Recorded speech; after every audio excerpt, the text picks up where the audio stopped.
Welcome to the New Thinking for a New World podcast, where we explore the most pressing issues that are challenging and changing our societies. We are looking for new thinking and new solutions wherever we can find them.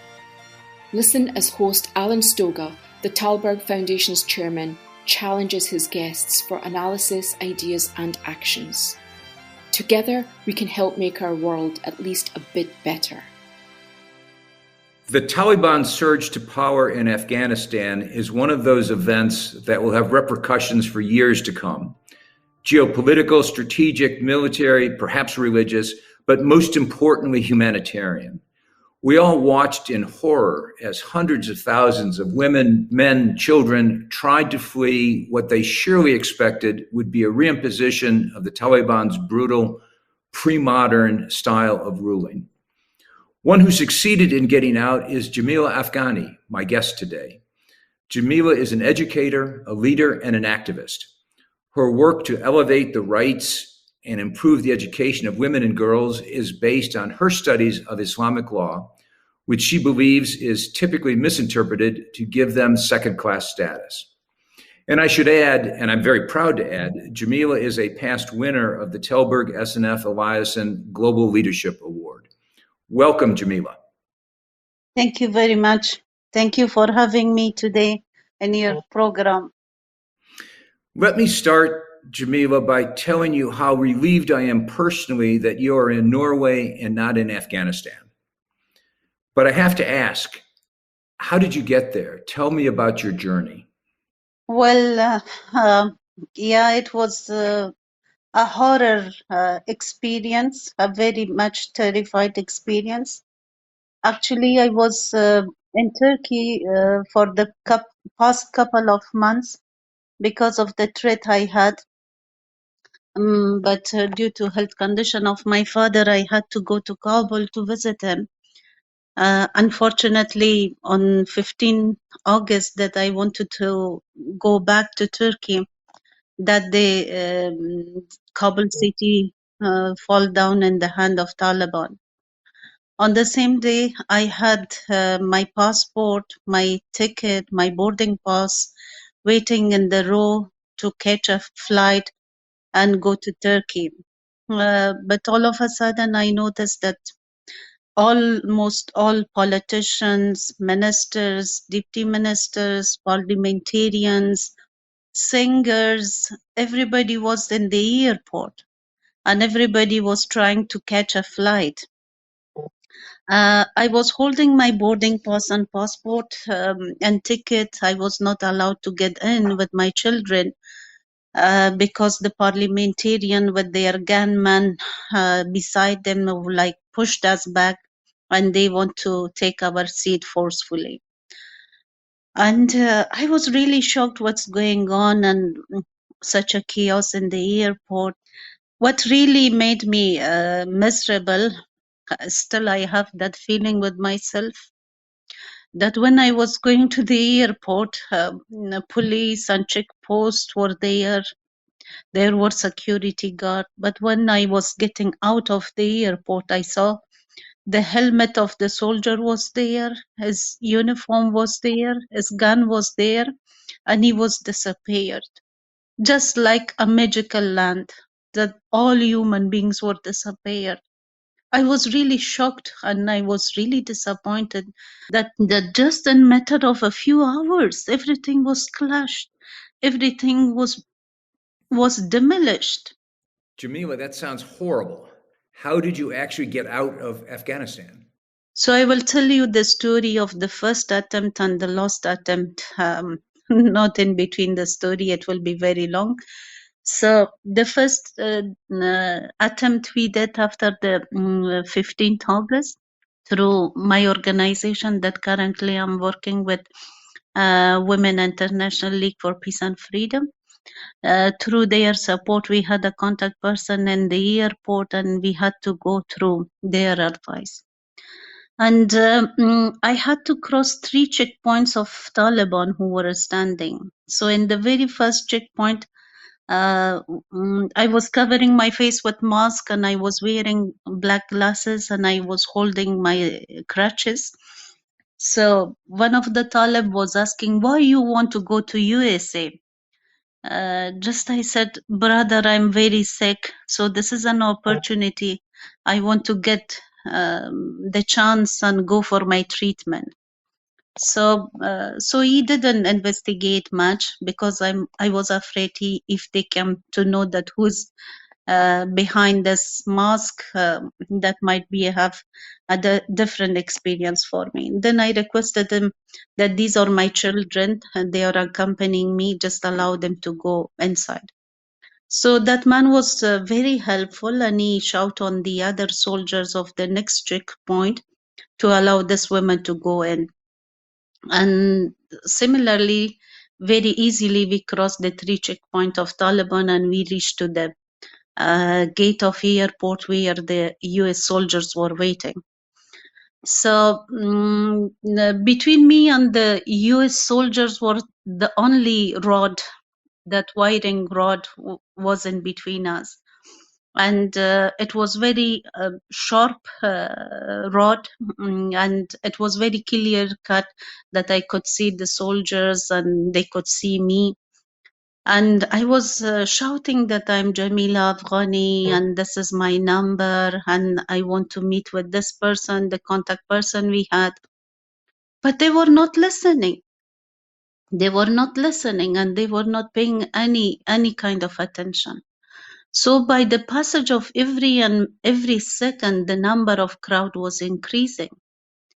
And the flood of people were coming onto us. And it was really difficult for me with this ability to stand in the same point for hours, although we stand there for 6 hours waiting to seek attention of the US soldiers. And finally, my younger daughter, she was nearby to be suffocated. And we were asking for water. The soldiers were drinking water and they were not giving us water. And that it was very difficult situation. Then there was a car nearby to that border point. Then with great difficulty, I could place my young daughter, above the car. And I was holding myself, attach myself and holding from the car to tolerate the force of the crowd who was trying to get inside the airport. So then the US soldier, when they realized there was very heavy crowd of people, they started pouring the tear gas. And as I was the nearest person in front, 2 times they poured the gas into my face, into my eyes. And it was such a miserable condition. It was such a disgrace moment for myself with all what I did for my people, for my country. And a person with disability, I was holding 11 countries visa on my hand.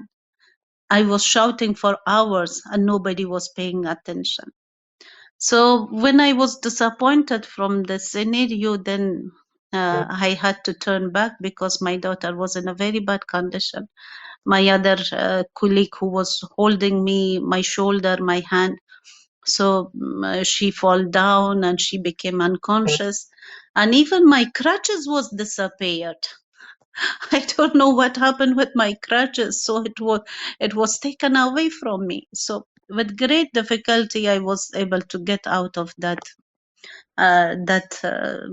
situation after 6-7 hours of waiting.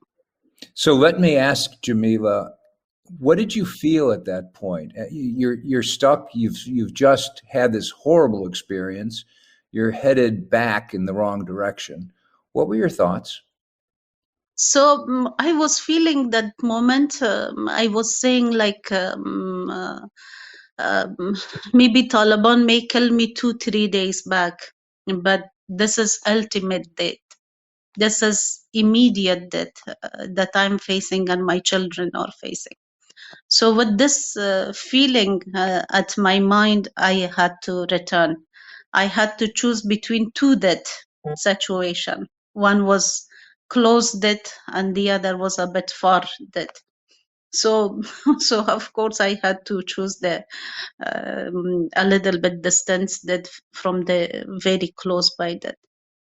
So when we came back, and so many other times we tried through cooperation of many friends on international level, then I had to write many emails after many attempts, like when every time I was getting disappointed. And finally, my very good friend, Mr. Andres, ambassador of Norway in Kabul, like he helped us to get out, and he coordinated with the staff, with soldiers inside the airport.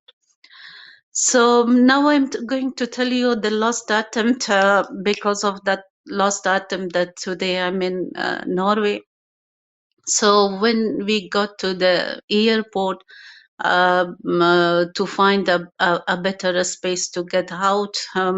So the only solution, the only better opportunity was to cross that dirty savage.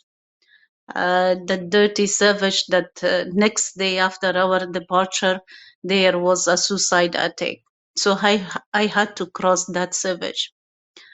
The soldiers were standing on the other side of the savage, and we were with lots of crowd and lots of pressure. We were standing with this side of savage, and my brother, like he helped each and every one of my children to get out to the other side, and with lots of difficulty. And even in the beginning, like we were shouting, we were calling, nobody was listening to us.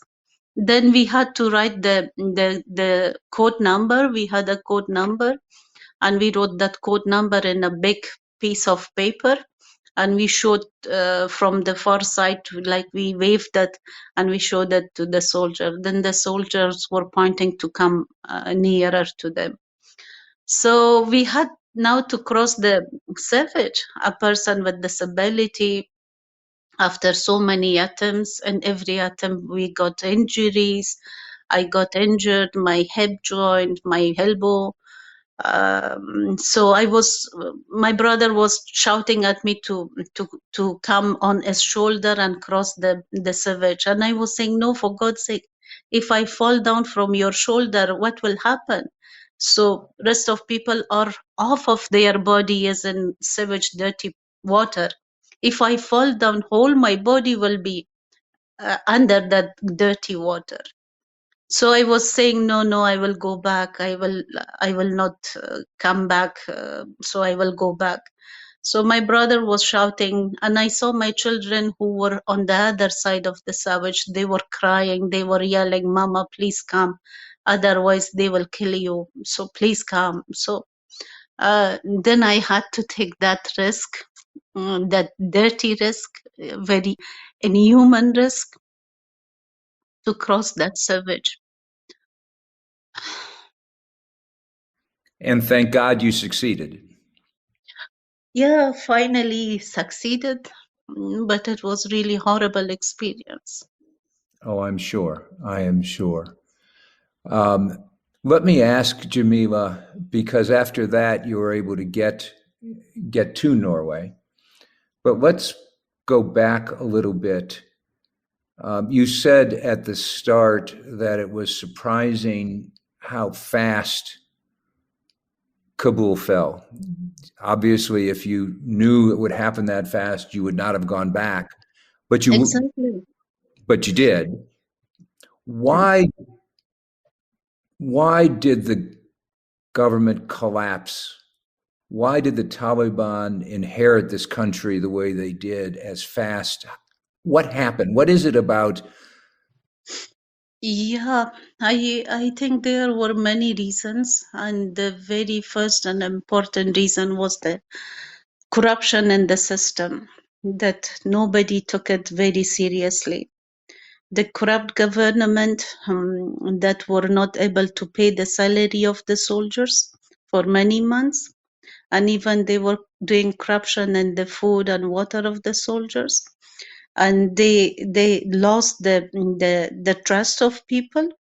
And you can see that even Taliban didn't fought in many fronts. Like Taliban were take very easily because people had no trust on that government.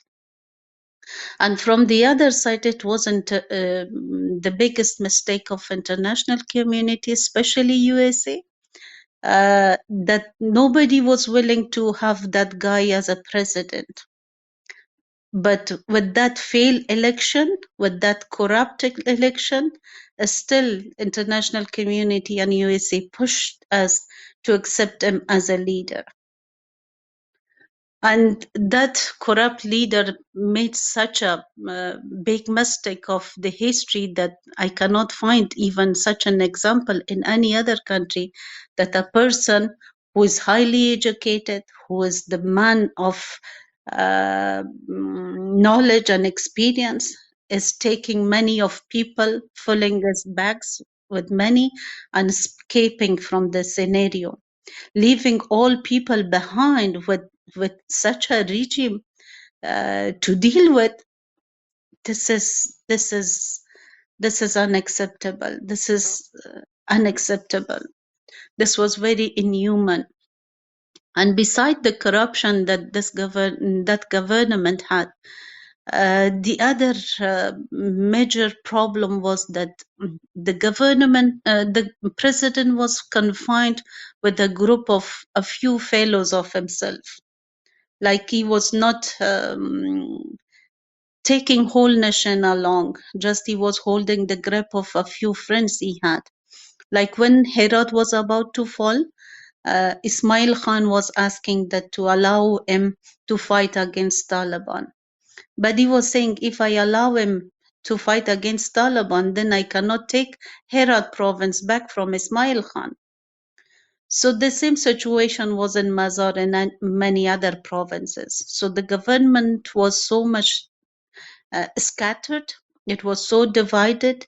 The president had no trust on his allies, and allies had no trust on him. And this was the winning part for Taliban. It contributed to the winning part of Taliban. And from the other side, like the hunger, unemployment rate was increasing. Almost 80% of population were under the poor line, like they had not enough food and life resources. So these were the internal issues that we were having, and it helped Taliban for their success. And from the other side, the wrong policies of US and NATO was a major element. Like when USA signed the agreement with Taliban without consultation of people of Afghanistan, without consultation of government of Afghanistan, it was a leverage that they were giving to Taliban. And from the other side, the fake or the wrong peace process which was going on for almost a year, and even from 2 years, without any result. And the two sides, like two stubborn boys, were fighting with each other, and they were not listening to each other.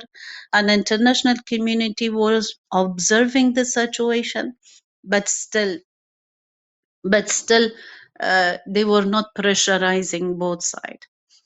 So these were the elements, in my understanding, that made the takeover for Taliban very easy.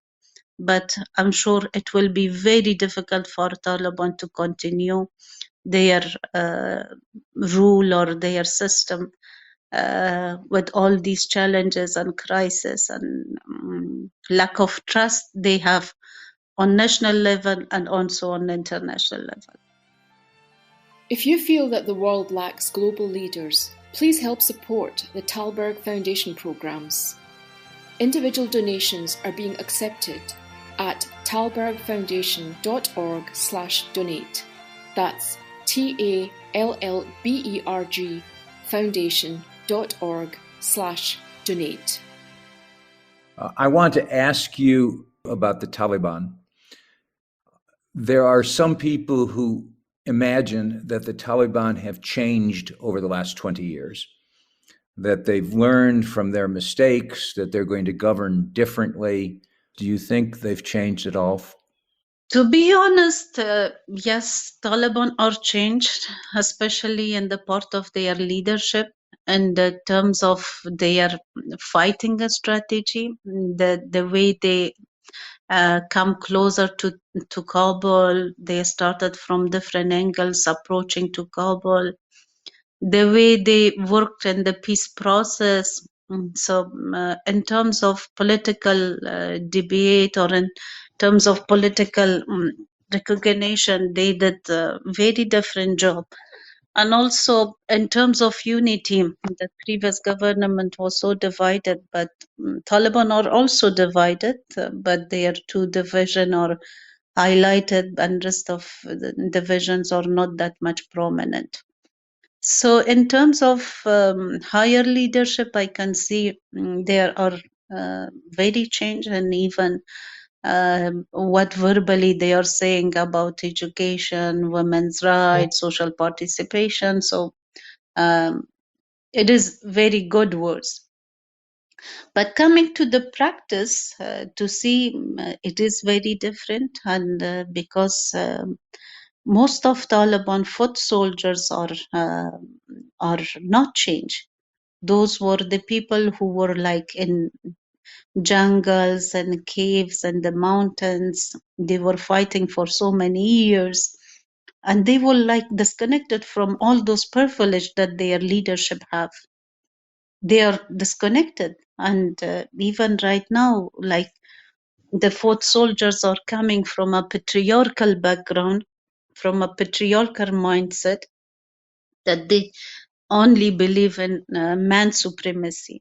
And I think it will be very difficult for Taliban to deal with their foot soldiers mentality. And during one of the meeting few days back that some of the sister had, and they were informing me about the meeting, that one of the main reason for slow approaching of Taliban to women's issues is because of the fear of their foot soldiers, and their foot soldiers are not believing in the issue of women's right, human right, and they consider it a totally Western agenda and against Afghan and Islamic norms. So, yeah, there are change, but at upper level or upper layer, but the rest of the layers are the same.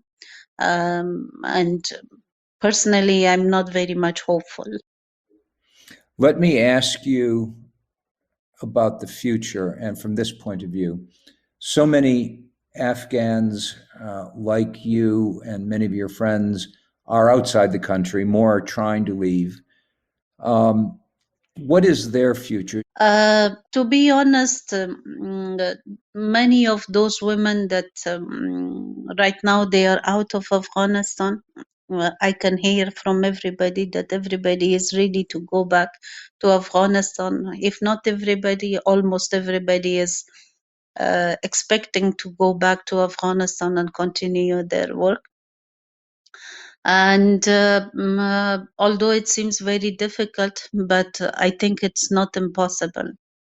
Because at the moment 38 millions are living inside Afghanistan, and half of the population are women of Afghanistan. In a way or other way, they have to face the regime, they have to exist with regime. So we cannot put cross on 38 million population who are already on the ground, and they have no way of getting outside Afghanistan. And it's not possible for anybody to allow a huge flood of refugees to their countries. So I think if international community is working on a proper strategy to help people of Afghanistan to survive, to avoid these humanitarian crisis. So people of Afghanistan have the courage, the strength to fight against any injustice. And from the other side, I can see the Taliban are also realizing that Afghanistan is not the Afghanistan of 20 years back. There are group of intellectuals, there are group of youths, men, women, that they want to see a better country, a better environment for all of us. So although it's very dark, it's very uncertain at this moment, but it's not impossible. If we have our international friends and allies to stand beside us, they need to work on a proper strategy. They should have a proper check and balance strategy on Taliban to meet the need of humanitarian issues, to meet the needs of human rights, civic engagement. So that is not impossible. But of course, our work is tripled. Of course, our journey is longer than before. Of course, we are walking in a darkness with a small candle of hope, and I hope it will be different sometimes. Well, Jamila, let's end there because I can't imagine what else I can ask or what else you could say that would be more eloquent and more hopeful than that. Thank you very much. Yeah, thank you very much. Thanks for having me, and I really appreciate everybody's support and morally, technically, I'm really thankful. Thank you. You're welcome. Thank you for joining us. Please rate our show on Apple Podcast and subscribe. Meanwhile, you can find us on Facebook, Twitter, and Instagram. Or you can subscribe to our newsletter at Tällberg-Foundation.org to learn more about our work. That's TALLBERG Foundation.org. Thank you, and we'll be back again next week for another episode of Tällberg's New Thinking for a New World. This podcast was brought to you through the generous support of SNF, the Stavros Niarchos Foundation.